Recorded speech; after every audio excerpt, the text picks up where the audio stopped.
This is a San'Layn Unholy Death Knight guide for the War Within Season 1.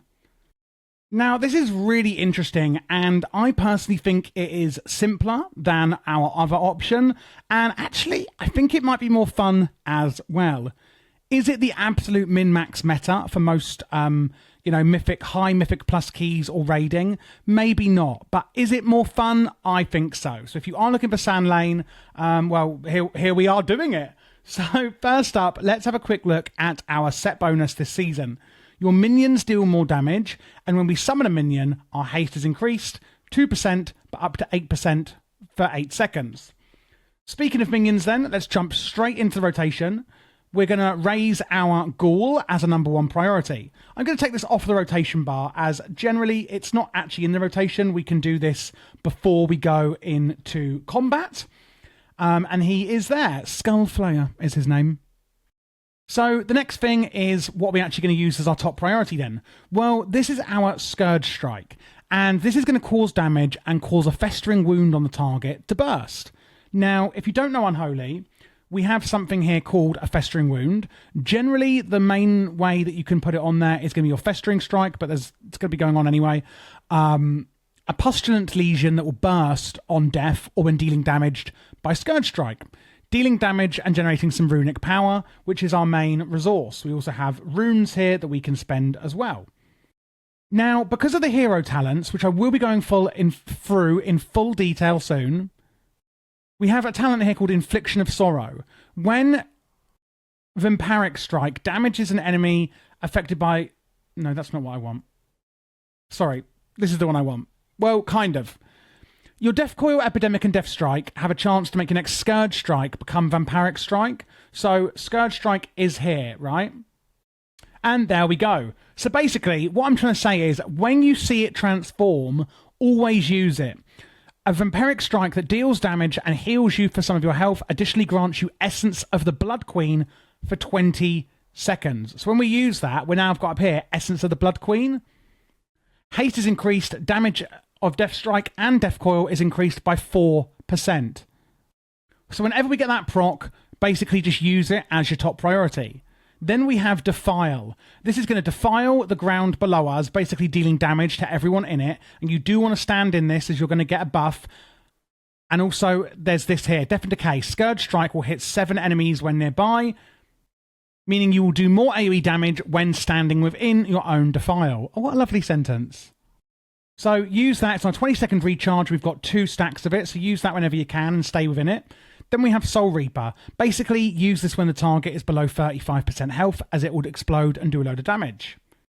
Then we have Death Coil. This is the main way we will spend our runic power. And as you can see here, it's got a proc. So we've got 100 runic power. If we have over 80, or we have a proc, we're going to use our Death Coil at this part in the rotation. And that is one of the spells that will proc Vampiric Strike on your Scourge Strike as well. So if you're wondering where it's proccing from, it's this here, Sudden Doom. Your auto attacks have a chance to make your next Death Coil or Epidemic cost less runic power and critically strike. Additionally, your next Death Coil will also burst a festering wound. So we're going to use that again when we're over 80 runic power, so that we're not capping on it basically, or when we get a proc. Something else it will also add onto your target is this debuff here, Death Rot. Shadow damage taken from us is increased by 4%, and as you can see, that is going to go up a stack every time I use my Epidemic. So Death Coil. Try and keep that up on your target as well. After that, we're using our Outbreak, which will put a Virulent Plague on them. Deals shadow damage to the target and infects all nearby enemies with Virulent Plague. So yes, you can use this in a single target or kind of AoE situation. I've built this build to be applicable for both. Virulent Plague is a disease that deals shadow damage over 13 seconds and erupts when they die, dealing more damage to nearby enemies. So we're going to use that to keep that plague up on the target. We will also have Blood Plague and Frost Fever afflicted to them as well. So there's basically 3 different plagues that will be afflicted from Outbreak, and it's going to cost 1 rune. You can see those on there: Blood Plague, Frost Fever, and Virulent Plague. Now we've got Festering Strike, and this is the main way we're going to put our Festering Wounds on them. As you can see here, when I use Festering Strike, it applies them on there. Can you see the target here? It's suffering from a wound that will deal damage when damaged by Scourge Strike. So if we've got 2 or less wounds on them, use your Festering Strike. And remember, we're going to then burst them with our Scourge Strike, and also when we get Sudden Doom on our Death Coil.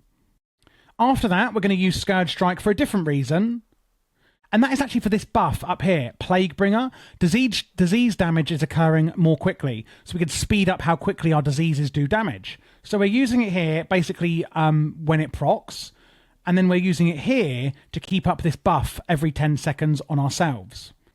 After that, we're going to use Death Coil pretty much as a filler. So this is a priority list, remember, not a rotation. So if we've gotten this far down, we've got loads of runic power to spend, just use it here. We're using Death Coil up here to make sure we're not capping on runic power, to keep up our debuff on the target, and also when we get a proc. Whereas here, it's just basically, this is basically just our filler spells, if you will. We're going to use Scourge Strike down here if we've got more than 3 Festering Wounds. And again, we're just using this here when we need, have nothing else to do, really. So again, use Scourge Strike when it procs into Vampiric. Keep your Defile up and stand in it at all times. Use Soul Reaper if they are about to be or are below 35% health. Use any free procs, as you can see, on Death Coil. Or if you are going over 80 runic power and keeping up your Death Rot debuff. Use Outbreak to keep up your plagues on the target. Use Festering Strike to generate wounds. Use Scourge Strike to burst them. And then use Death Coil just to spend any excess runic power and Vampiric, or Scourge Strike, even if it's going to be down here, pretty much just as a filler as well. If you are in an AoE situation, you can use Epidemic here. And I can use this. As you can see, it's spreading things to nearby enemies.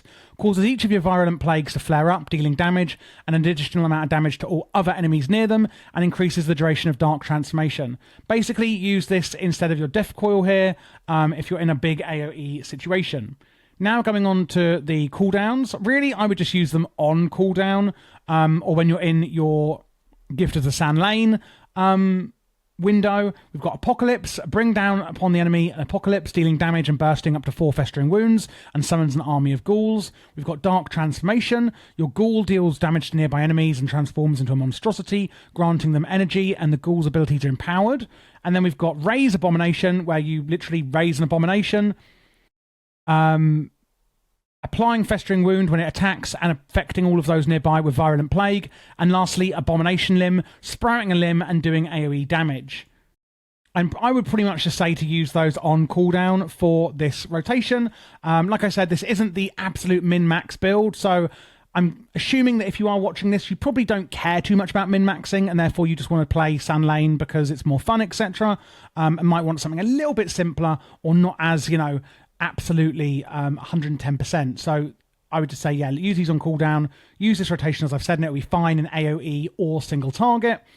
Mind Freeze here is your interrupt, otherwise known as a kick, on a 15-second cooldown. Lichborn will increase leech and reduce damage taken, and Icebound Fortitude will also massively reduce damage taken as well as a defensive. Now that we've gone through those, let's have a look at our hero talents. So for this build, we are going with San'Layn as an Unholy Death Knight. Now, these hero talents this is the why we're doing what we're doing, okay? They are new, of course, to this expansion, and I want to go for them, therefore, in a bit more detail than I usually would. And this is already all factored into the rotation I've shown you, so don't worry. But this is what we're going to be taking. Vampiric Strike. Your Death Coil, Epidemic, and Death Strike actually have a chance to make an Scourge Strike become Vampiric Strike. That will heal you for amount of your health and grant you Essence of the Blood Queen, increasing your haste. Going on to the left, we've got our first utility choice. I like to go with Newly Turned, where Raise Ally, see a Battle Res, will actually revive players at full health and grant you and the ally an Absorb Shield, which is really nice when you bring people back to life. Infliction of Sorrow, when your Vampiric Strike damages an enemy affected by your Virulent Plague, it's going to extend the duration of that disease and deal 10% of the remaining damage of it instantly to the enemy. And after Gift of the San'Layn ends, your next Scourge Strike consumes the disease to deal all of that remaining damage. We then have Visceral Strength. When Sudden Doom is consumed, you gain 6% strength. Blood-Soaked Ground, while you're within your Death and Decay, your physical damage taken is reduced, and your chance to gain Vampiric Strike is increased, so always staying your Death and Decay. Frenzied Bloodthirst, Essence of the Blood Queen stacks twice, or 2 additional times even, and increases the damage of your Death Coil and Death Strike.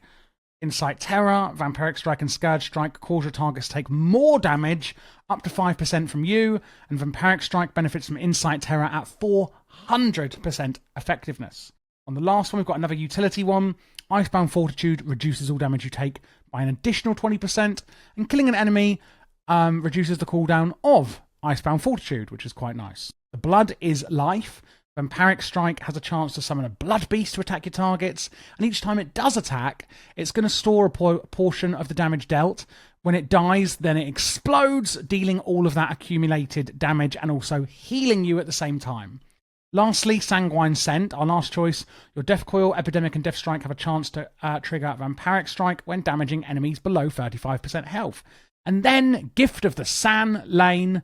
While Vampiric Blood or Dark Transformation is active, you gain Gift of the San'Layn. That is going to increase your effectiveness of your Essence of the Blood Queen, and Vampiric Strike replaces your Scourge Strike for the entire duration.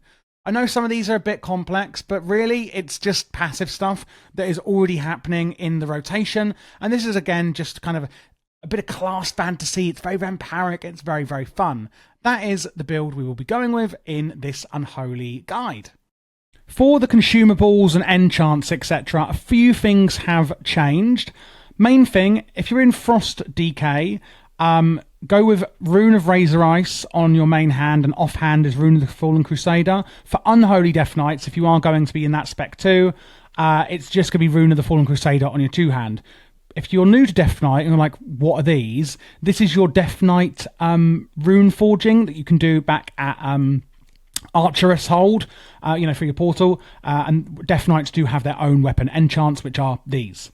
So we can now add Nerubian Gem Weavers. These are how you add sockets to your gear from the weekly vault. So we have head, wrist, and waist where we can add these on.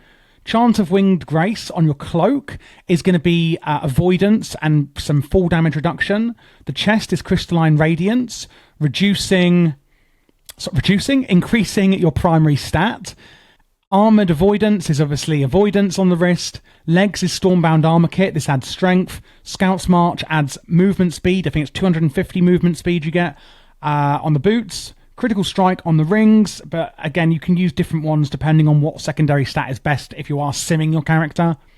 And then again, the weapons we mentioned. The Magnificent Jeweler settings, you can use 2 now on your neck and each ring, rather than in the previous X-Pack where you could only have 3 sockets added to your neck. Now it is 2 per jewellery slot. For the actual consumables, the Flask of Alchemical Chaos is the best for maximum DPS. Go for the Tempered Versatility one if you just want a kind of all-rounder. But for maximum DPS, it is going to be this one. It's going to massively increase one secondary stat while slightly reducing the other 2. Now, this will rotate. And a Tempered Potion, when you use your potion, will increase your lower secondary stats as well. We can go in for Feast of the Divine Day or Salt Baked Seafood for your food. Algari Healing Potion is the War Within's healing potions. Mana Oil is the weapon oil that you can now have. And if you are using an Augment Rune, it's going to be this Crystallized Augment Rune, which is the same for everyone. It adds primary stats. Then we have the Blasphemite. This is interesting. This basically means it's going to add some primary stat, but you need to use different coloured gems in your other slots to get the maximum critical effect from this epic gem. So you can use a ruby, an onyx, an emerald, and a sapphire to get the full effect. Basically, it will add 0.15% critical effect per different colour gem you have. So if you're only using one colour gem, you're going to get 0.15 effect. If you're using 4 different colours, you'll get the full 0.60. And these are the colours I would say to use. Then, if you have other gem slots after those first 5, then just use whatever you think is best depending on stat priorities, etc., etc. And that is pretty much it, guys. So thank you so much for watching. I hope you enjoyed this. I am trying to do as many specs as I can for the kind of alternative hero talent build, if you will. And remember, it is going to be in the pinned comment for you if you would like it for this spec.